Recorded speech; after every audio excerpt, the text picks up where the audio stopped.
ふふ、今の若者よ、いつもサプライズをくれて。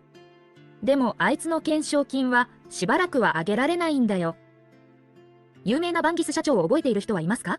私たちに懸賞金が借りられていますか？実はこの全てが社長の布石なんです。信じられない次の図を見て。これはスライドタワー 2.0 の更新です。テスト服にバグが流出した図が現れました。その後、正式にバグが修復されました。出どころはレビリアの研究室の間に入っているテキストです。ゲームの制作過程で多くの素材が結びつけられている。例えばゲームに本が出てきました。文字のスタンプにつながります。この本のモデルを使えば文字スタンプもコピーされます。当時のバグはそこから生まれました。缶は幻冬にもともとある素材です。研究室でも制作者が素材を呼び出したからです。これらはこの文案が実在していることを示している。この缶はゲームに存在しています。でもどこにあるのか、まだ未知である。人工島は不思議なところです。家のシステムのように見えます。しかし島の上には古い連邦文明の飛竜がいます。略奪者によるキャンプがあります。あちこち探している犬の群れがいます。ブロックされた遺跡や囲まれた研究室もあります。文案から新人執行者が書いたものであることがわかる。彼らは怒って楽しんでいます。対外編者。彼らを支援したのはバンジス重工です。つまりコーレット社長です。人工島開発の本当の目的は何ですか？コレットは一体どんな計画を持っているのですか？この懸賞金から始めなければなりません。気をつけているかどうかわかりません。前期コレットは主役を見るまでいなかった。お父さん、誰か探してくれませんか？サーディオール、早く帰ろう。まだ用事があるんだ。ナツサを探しています。彼は芋もない。重工に侵入したとき、地下室で彼を助けたとき、彼が何と言ったか見てみましょう。なんだ？あなたですか？私は、アダの子に星元を渡したんだ。どうしてあなたなの？彼は驚いてもおかしくない。一面識もありますから。でも次の言葉を見てみましょう。アダの子に星元を渡したと言ってた。その後も彼が嘘をついたことを知った。星元の行方は彼は全然言わなかった。なぜ私たちに嘘をつくのですか？コーレットに星元を探しに来たとは言ったことがない。信じられないビデオを見て。これは初めてコレットに会ったシーンです。私たちはハガドの人だとは言っていません。星元が必要だとも言っていません。二言三言慌たしく言う。ほとんどは息子に関心を持っています。しかし私たちが彼を救うと、彼は自分から星元の行方を知らせた。これはなぜですか？彼はどうして私たちが星元のために来たことを知ったのですか？今彼は私たちの素性を知っている。でも気になるのは初めて会った時に知っていたことです。やはりアイダの子に会って知ったんです。今からストーリーから解読しましょう。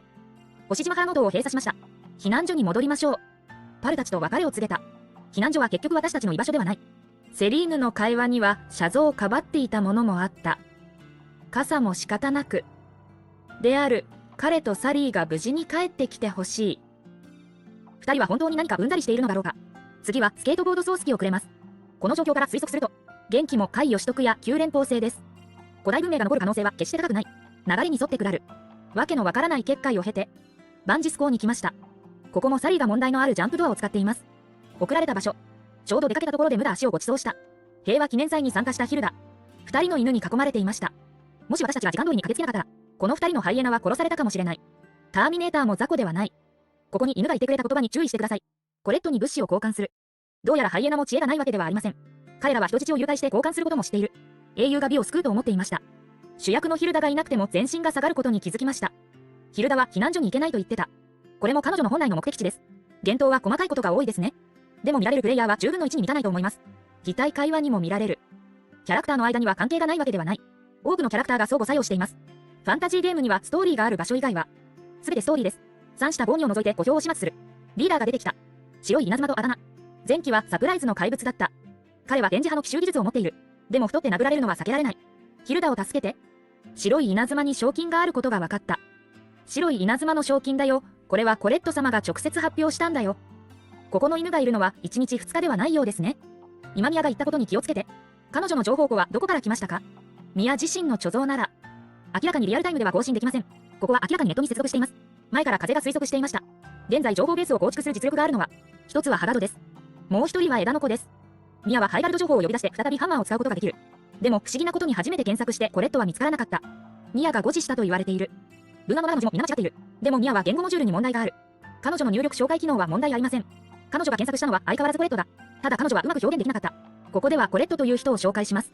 彼はバジスで虫害で飢饉になった時にすぐに駆けつけた。ちょうど陰線いっぱいの食べ物を持ってきました。これは本当に偶然なのでしょうか？本来ならば彼は食べ物をいっぱい持ってきた以上、食品商人や外国貿易をしているはずです。しかし実際にはコーレットはバギスに落ちた後、バンギス重工を設立しました。自分が持ってきた大災害前の資料を使って、キャリア部門を発展させました。私たちのマヤブサ号と赤色流れ星はこちらから来ています。そしてコバルトブルーを武器部門の責任者に招聘しました。武器の研究開発を担当する。ハイガルドと貿易しています。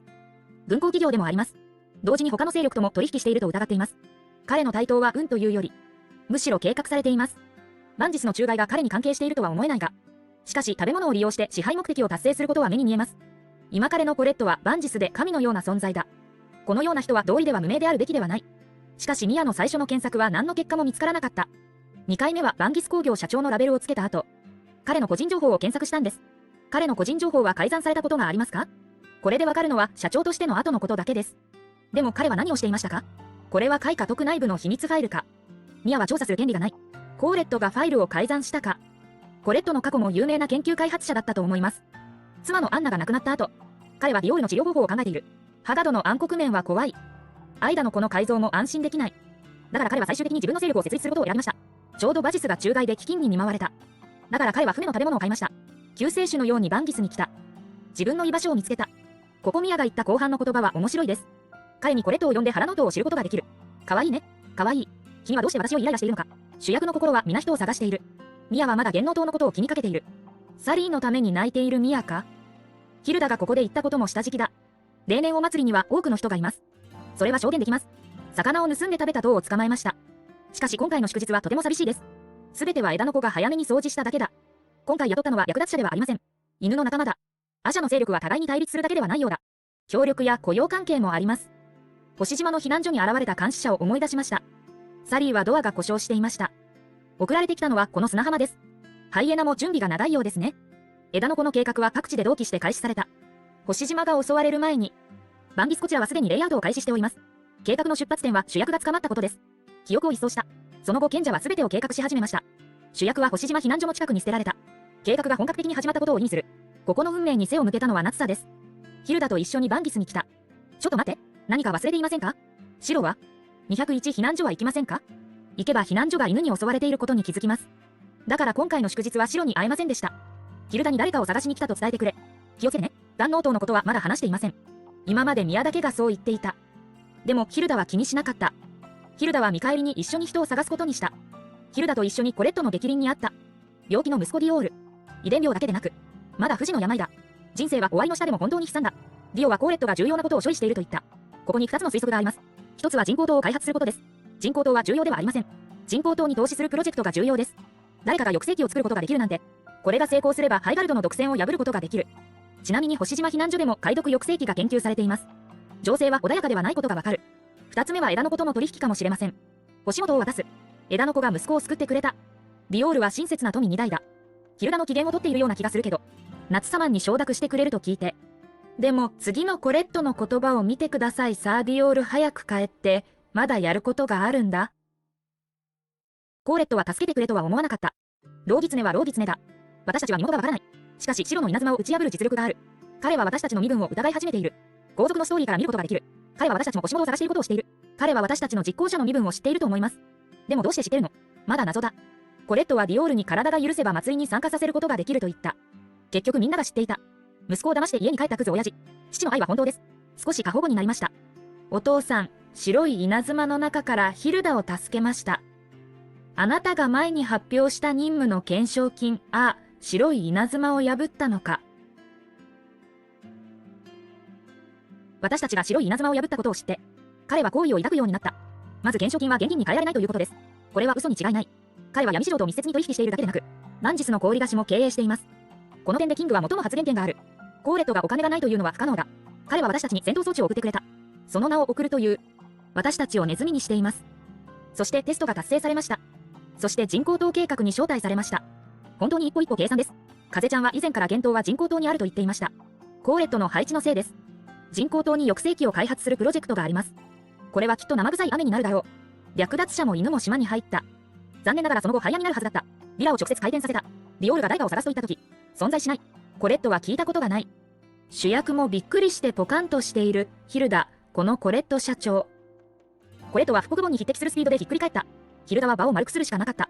お祭りの由来も話し始めました。コレットは本当に腕がある。白熱した会話の中で、白を仕事に誘ったことがある。しかし白神経避難所は拒否しました。幻灯のストーリーはメインライン以外にはありません。他の場所は全てストーリーです。いつの間にか夜になった。ヒルダと一緒に幼馴染に会った。開いている店はちょっと寒いです。しかも養豚をかけて犬の肉を売っています。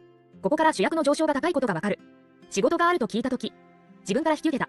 そしてヒルダに借りを持たせた。ナツサを探すのを手伝わなければなりません。箱を運んで帰ってくると、ヒルダはいなくなった。ミアはこう言いました。ヒルダは鳩場に行って助けを求める情報を処理しました。幻灯の中にもインターネットがあります。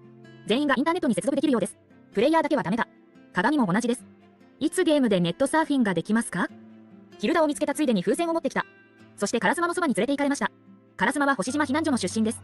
彼の師匠は黒猫だ。趣味は担当を集めて演技することです。かつて海洋取得に仕えていた。強力な実行者です。木陰に似た暗部のメンバー。しかし最後に退役しました。その後パレードを始めました。カラスマの離反も海洋取得に失望したのではないでしょうか。実はストーリーを見てみると、ハバドに興味を持った実行者は何人もいません。シュマは騙された。サイニルは強制された。メリルは弟を探している。4階レイン派はとっくに用意をしていた。テデは異変の両親を救う。ここアリートはバカで甘い。シロは一日中海の生態を考えています。クラウディアはまだ昏睡状態だ。コバルトブルーの本体は戦いません。第9地区は人材が揃っているようだ。実は有力なメンバーはいませんでした。イカロスは腹心になるかもしれない。フランツも浮気してるんだ。今回の海義徳の変は、主役でなければ、海義徳は枝の子に運ばれたのかもしれない。でもどうしてハイガルドは枝の子をわざと振り返らせたと思うんですか？海家督自身も遡ろうとしているんだから、水面が落ち着くのを待ちたいだけです。塔の上の決戦のようですね。ハイガルドにもわざと水を流した疑いがあるんですね。カラスマさんはこの前の地震でコンバーターがショートしたと言いました。どんな地震がありましたか？今回の地震でゲームの手がかりを見つけることができませんでした。仲間が見つかったら言ってください。そしてイルミネーションの修理に行きました。ここに小さな詳細があります。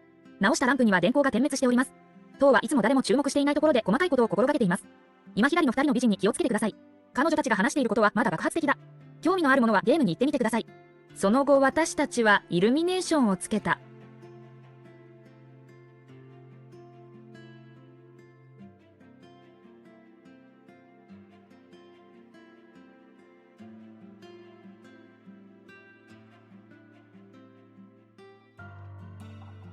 祈りの日、楽しい今の夏に気をつけて。彼はすでに私たちを見た。